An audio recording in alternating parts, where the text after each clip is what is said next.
Hello student, আমি short video তোমাদের বলেছিলাম যে আজকেই তোমাদের বেঙ্গলি আইডিসি পেপার সেমিস্টার 1 তার একটা সাজেশন দিয়ে দেবো 2026-এর জন্য। তো আগামীকাল মনীন্দ্র কলেজে আইডিসি পেপারের এক্সাম আছে, আর কোথায় কি আছে আমি এই মুহূর্তে ঠিক জানি না। তো একটু আগে আমি লাইব্রেরি সায়েন্সে দিয়ে দিয়েছি, আর পল সায়েন্স বা আর বাকি সাবজেক্টগুলোর করে উঠতে সময় পাইনি। এখানে যারা পড়ে তাদেরকে অবশ্যই দেওয়া হয়েছে, বাট ভিডিও আপলোড করার আর সুযোগ হচ্ছে না। কলেজে পরীক্ষা হবে, নিশ্চয়ই তোমাদের কিছু গাইডলাইন দিয়ে দিয়েছেন স্যার ম্যাডামরা, এবং তোমরা নিশ্চয়ই কোথাও কোচিং নাও, সেখানে করো। আর যাতে তোমাদের কিছুটা সাহায্যে আসতে পারি তাই জন্য আজকে ভিডিও করা। তো আশা রাখবো তোমরা চ্যানেলটাকে সাবস্ক্রাইব করে রাখবে পরবর্তীতে আরও ভিডিও পাওয়ার জন্য। তোমাদের সেম টুতে যাদের যে আইডিসি আছে এখানে তো পড়ানো হয়, স্ক্রিনে দেওয়া নাম্বার দেখতে পাচ্ছ। এখানে অনলাইন অফলাইন ক্লাসেরও ব্যবস্থা আছে। তো দেখো, এবার চলে আসি মূল বিষয়ে। এইটা ছিল গত বছর আইডিসি পেপারের প্রশ্ন, ঠিক আছে? ওকে, 50 নম্বরের এক্সাম।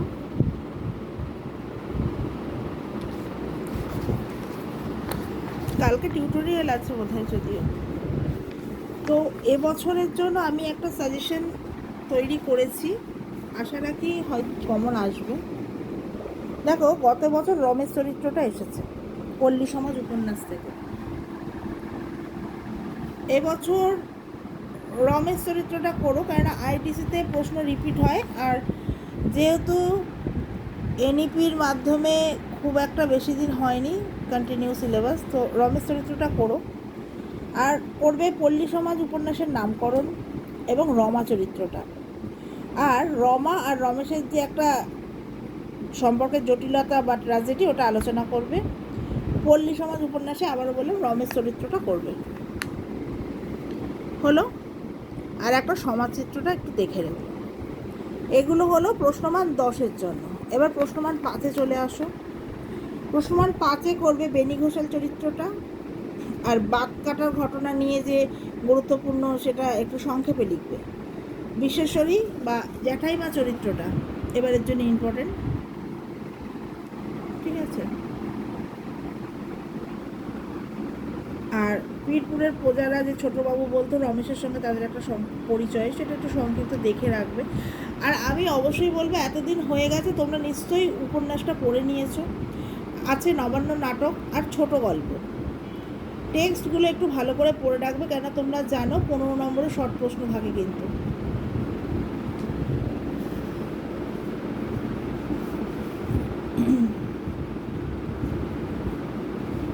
লাইব্রেরি সায়েন্সে 15 নম্বরে 1 নম্বর করে দেয় শর্ট প্রশ্ন, বাংলায় ওটা দেয় না। বাংলায় 5 নম্বরের দেয়, আর 1 নম্বরের 5টা দেয়, বাংলায় ওটা দেয় না। আচ্ছা, এইবার চলে আসবো আমরা মডিউল 2 ছোট গল্প। ছোট গল্প স্থিরপত্র প্রথমে, এবারের জন্য স্থিরপত্র, ঠিক আছে? স্থিরপত্রটা কোথায় গেল? স্থিরপত্র দেখো, স্থিরপত্র গল্পে করবে। ছোট গল্প হিসেবে কতখানি সার্থক।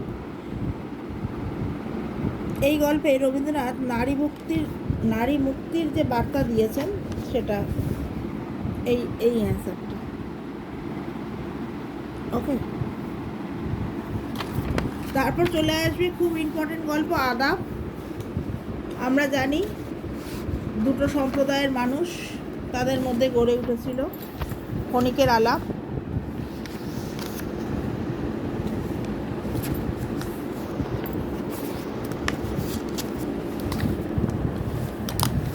আদাব গল্প থেকে করবে সাম্প্রদায়িক দাঙ্গা ও মানবতাবাদের দলিল হিসাবে সমরেশ বসুর আদাব গল্পটি আলোচনা করো,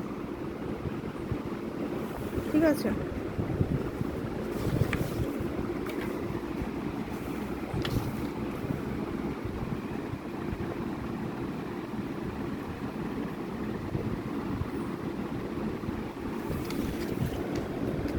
এই এইভাবে তো আমি পুরো নোট করাতে পারবো না, আমি জাস্ট তোমাদের একটা বলে দিচ্ছি। এখানে যারা ক্লাস করে তাদের সমস্তটাই কমপ্লিট হয়ে গেছে। আর শর্ট প্রশ্নগুলো কিন্তু করবে, পত্রই যাচ্ছে খুবই।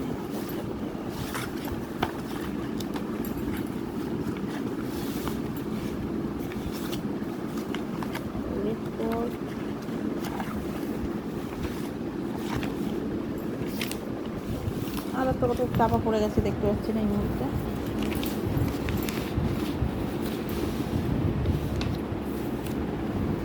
ঠিক আছে, বাদ দাও। রেকর্ড করবে, এই রেকর্ড কেউ নিশ্চিহ্ন করতে পারেনি, কেউ পারবে না। উক্তিটির আলোকে রেকর্ড গল্পের মূল বক্তব্য নামকরণের সার্থকতা। ওকে,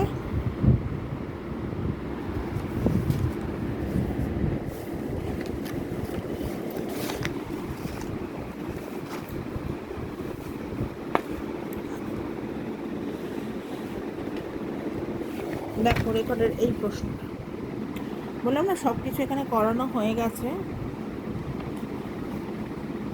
এইটা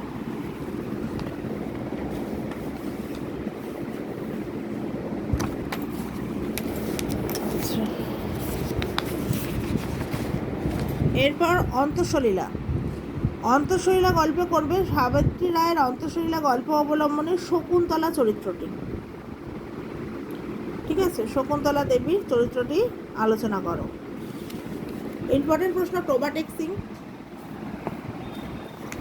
প্রোবাটেক সিং থেকে করবে। প্রোবাটেক সিং থেকে গত বছর এসে গেছে, দেখো গল্পের মূল বিষয়বস্তু এসছে প্রোবাটেক সিং থেকে। ঠিক আছে, তো এবছর আমি প্রোবাটেক সিং থেকে বলবো যে দেশভাগের যন্ত্রণা ও পাগলামির আড়লে রাজনৈতিক ব্যঙ্গ হিসাবে প্রোবাটেক সিং গল্পের সার্থকতা বিচার করো। চোর, জ্যোতিরিন্দ্র নন্দীর চোর গল্পে সামাজিক অবক্ষয় ও মনস্তত্ত্বের যে প্রকাশ ঘটেছে আলোচনা করো। দেখো ছোট গল্প থেকে কিন্তু একটা করেই দিয়েছি, ছোট গল্পগুলো একবার করে পড়ে নেবে, এতদিনে তো পড়া হয়ে গেছে। এরপর আসো প্রশ্নমান 5 স্থিরপত্র। আমিও বাঁচবো, এই বাঁচানোটাই আমার সত্য। উক্তির তাৎপর্য এবং মৃণালের চরিত্রটা তার সঙ্গে একটু আলোচনা করবে। আলাপ গল্পের নামকরণ বা মাঝি চরিত্র করবে।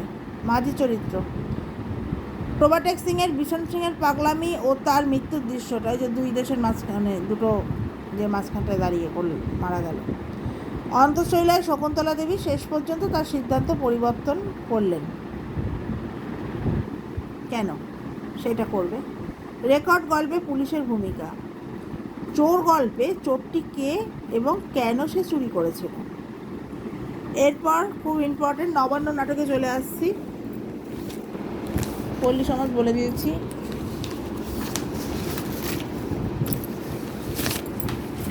নবান্ন, দেখো নবান্ন নাটকে বিজন ভট্টাচার্যের নবান্ন নাটকের নামকরণ। ঠিক আছে, টু মাচ ইম্পর্টেন্ট। নবান্ন নাটকের নামকরণ দেখতে পাচ্ছ আশা রাখি।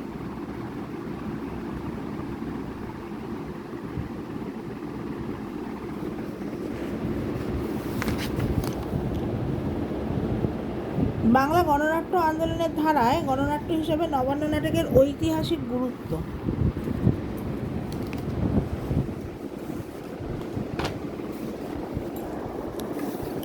শর্ট প্রশ্নগুলো দেখে নেবে একবার করে।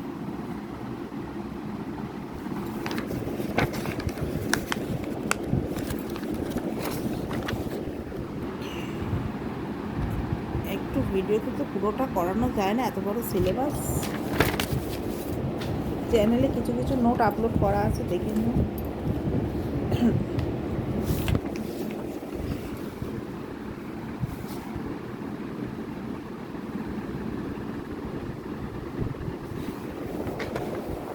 আচ্ছা, ভিডিও বড় হয়ে যাচ্ছে, প্রশ্নগুলো দেখিয়ে দিচ্ছি, দেখে নাও একবার।